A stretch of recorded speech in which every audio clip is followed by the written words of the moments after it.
Theodore. He's a tugboat and a friendly tugboat too. A friendly tugboat too.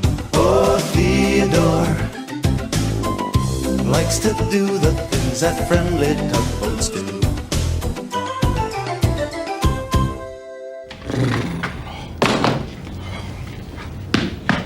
Well, these are nice and warm.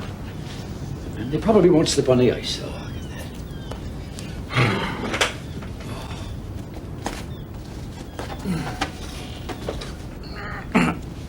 Not so easy to get off, though. Oh, hello. I'm just testing some new winter boots. See, it's very important to have a good pair of boots when you're working in the cold weather around the harbor here. Well, down on the docks, you could slip on the ice.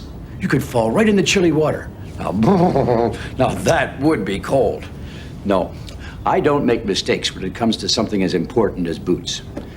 But you know, when the weather gets cold like this, I remember a day when a mistake nearly got Theodore in a whole lot of trouble.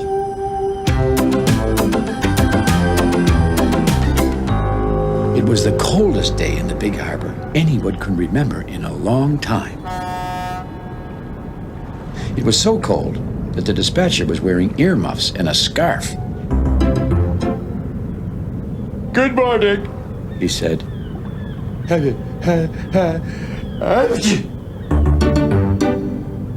The dispatcher had a bad cold. "Good morning, sir," said Hank. "We really like the new red ropes we're testing," said Emily. All the tugboats had been given new red tow ropes to test. They were supposed to be able to see them better on the dull gray days of winter. I think this red rope looks very modern, said Foduck in a strong, clear voice. Who? Said the dispatcher. His cold seemed to be making it hard for him to hear. Theodore spoke up loudly. "This new red tow rope." Slowpoke? Are you calling me a slowpoke? "No, sir," said Theodore quickly. "I said tow rope. The new red ones, the ones we're all testing today." Resting today? Why are you resting today? You're supposed to be testing the new tow ropes, said the dispatcher. Now, Foduck, you have your harbor safety patrol this morning. "Yes, sir," said Foduck. George and Emily, please stand by for a big container ship coming in later today. Theodore and Hank, right now, I would like you to bring a small cargo ship into dry dock. Petra will meet you at the harbor entrance. That is all. "Great," said Hank enthusiastically. "We're on our way, sir," headed Theodore. Theodore and Hank met Petra the pilot boat at the entrance to the harbor. "Good morning, Petra," called Theodore. "It's even colder out here near the ocean." "It sure is," answered Petra. "Let's get this ship in quickly." Theodore buttoned on in front and Hank got behind, ready to push. "You ready, Hank?" said Theodore. "Ready," replied Hank. Theodore began to move forward. He glanced at his bright new red rope. It looked pretty good, and sure enough, it was getting straighter and straighter. Then he started to feel it getting tighter. "This is my favorite part," thought Theodore. "When the rope gets tight and suddenly I can feel myself pulling the whole ship by myself." The rope got tighter and tighter. Theodore began to pull. But then, a terrible thing happened. All of a sudden, the new red rope just snapped. The cargo ship bumped right back into Hank. "Ow!" "Hank, are you all right?" called Theodore, chugging over to his friend. "Oh, I'm okay," said Hank. "What a bump! What happened, Theodore?" "Theodore's rope snapped," said Petra. "I'm very sorry," said Theodore. "I don't know why it happened." "Hank," said Petra, "you better go to the repair yard to see if you're all right."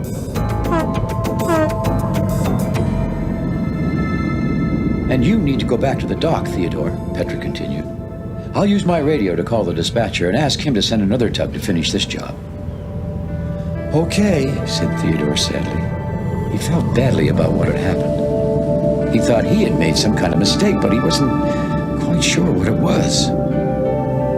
Meanwhile, Petra called the dispatcher on her two-way radio. Back at the Great Ocean dock, the dispatcher's two-way radio crackled to life. It was Petra. Now, the dispatcher still wasn't feeling very well. Between the cold and the earmuffs, he could hardly hear Petra's story. "Those new red ropes we're testing are dangerous. They can't be counted on for towing," she was calling on her radio. Who? Over. Asked the dispatcher, foggily, thinking that Petra was calling about one of the tugs. Who? Wondered Petra. What did the dispatcher mean? Then she decided he must have meant whose tow rope. "Theodore's. Over," she said into her radio. Well, we'll have to see about that. Radioed back the dispatcher. I'll set Fodak to finish the job. Over and out. Theodore was on his way back to the Great Ocean Dock when he saw the dispatcher waiting for him. He thought. The dispatcher doesn't look very happy. I wonder if it's because of the mistake I made. But then, what the dispatcher said was worse than Theodore could ever have imagined. Dangerous and can't be counted on. This is the worst report I've ever had about one of my tugs. What? Sputtered Theodore. He was very surprised by what the dispatcher was saying. You see, being sick was making the dispatcher grumpy. I'll have to deal with this later, He said. I need to rest now. In the meantime, Theodore, you have to stay here at the dock. Stay at the dock, echoed Theodore. Stay at the dock, Repeated the dispatcher. and do not leave for any reason. Well, Theodore thought maybe he had just made a small mistake. But now it seemed much bigger than that. Had he done something that he'd forgotten about? He felt miserable. The dispatcher turned for a rest. He even hung up a special sign telling everyone that he was not to be disturbed. A little later, Hank returned from the repair yard with a surprise that he hoped would cheer Theodore up. "Hi, Theodore," he called. "They checked me out and I'm fine. They ran out of the new red ropes we're testing, so I can only get you one of our old regular brown ones." "Well, I guess that's about all I deserve," said Theodore. "What?" said Hank. He didn't think that sounded like Theodore at all. "The dispatcher told me I have to stay at the dock." "What for?" wondered Hank. "I really don't know," said Theodore. "It must have been a mistake," said Hank. "The dispatcher? Make a mistake?" said Theodore. "The dispatcher doesn't make mistakes." Just then, Petra arrived, looking very worried. "George and Emily are having trouble with the container ship. I need the two of you to come with me and help." "Yes, ma'am," said Hank, and fired his engine. But Theodore did nothing. More than anything, he wanted to help his friends, but he knew he wasn't allowed to. "I'm sorry, I can't leave the dock," he said quietly. "The dispatcher said I have to stay here. I don't even know why." "Well, there must have been some mistake," said Petra. "I'll talk to the dispatcher."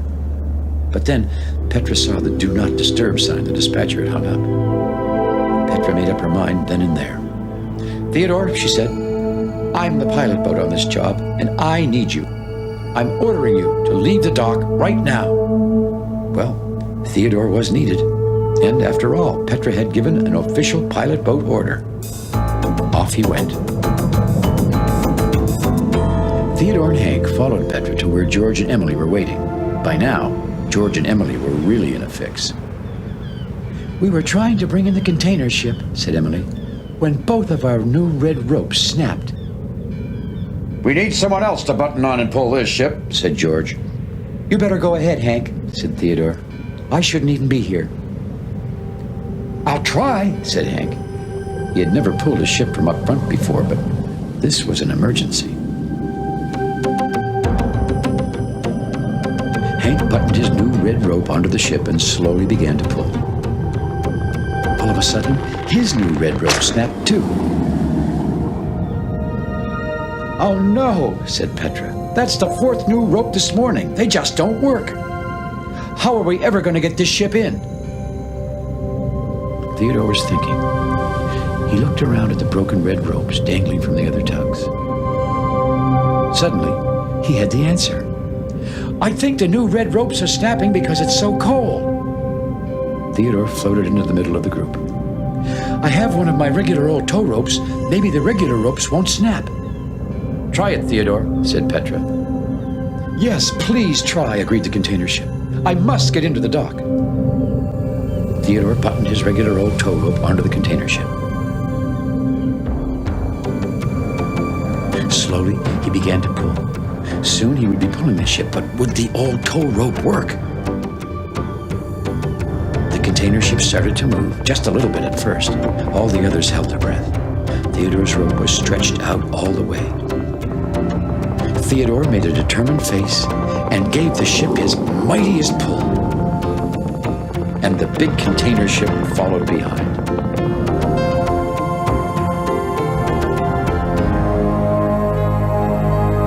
Theodore pulled the container ship into her dock, and all the tugs let out a great cheer. Hooray for Theodore, shouted Hank. Good work, added George. But Theodore didn't look happy. In fact, he looked very worried. What's the matter, Theodore? Asked Emily. I was just thinking I'm going to get in more trouble. The dispatcher did say I had to stay in the dock. Stay in your dock? Why? Asked George. For no reason, said Hank, that we can think of, he added quickly. That's strange, said Emily. How could he make a mistake like that?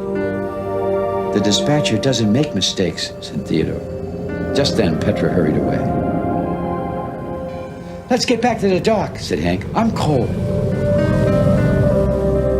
Well, for the second time that day, Theodore found himself returning to the great ocean dock. Well, the closer he got to the dock, the more Theodore worried. The dispatcher had taken down his Do Not Disturb sign and was talking to Petra. Theodore slid quietly into his place at the dock. He hoped the dispatcher hadn't noticed he was gone. Ah, Theodore, Said the dispatcher. you're here. Yes, sir, said Theodore quietly. Theodore, He began. I should not have told you to stay at the dock. Theodore didn't say a word. Petra has just explained everything that happened. The dispatcher continued. The problem was with the red ropes, not you. I didn't hear Petra very well. I made a terrible mistake, and I'm very sorry. I didn't think you ever made mistakes, Theodore said. Of course I do, said the dispatcher with a smile in his voice. It wasn't my first, and it won't be my last. And I'm sure I wouldn't have snapped at you if I hadn't had this terrible cold. That's funny, laughed Hank. Our tow ropes wouldn't have snapped either if the weather hadn't been so cold. Agreed Fodog.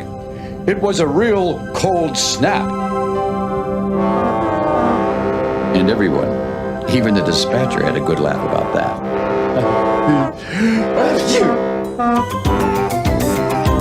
Oh, yes. Everyone makes mistakes. Of course, as the harbor master, I don't usually make mistakes. Well, I have one last pair of winter boots to try on. They feel pretty good. Oh, yeah. Oh, yeah, these are nice and comfy.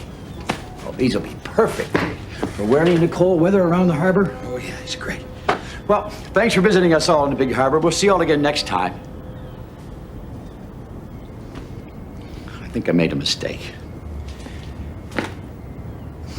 Yep, I made a mistake. Well, we all make mistakes.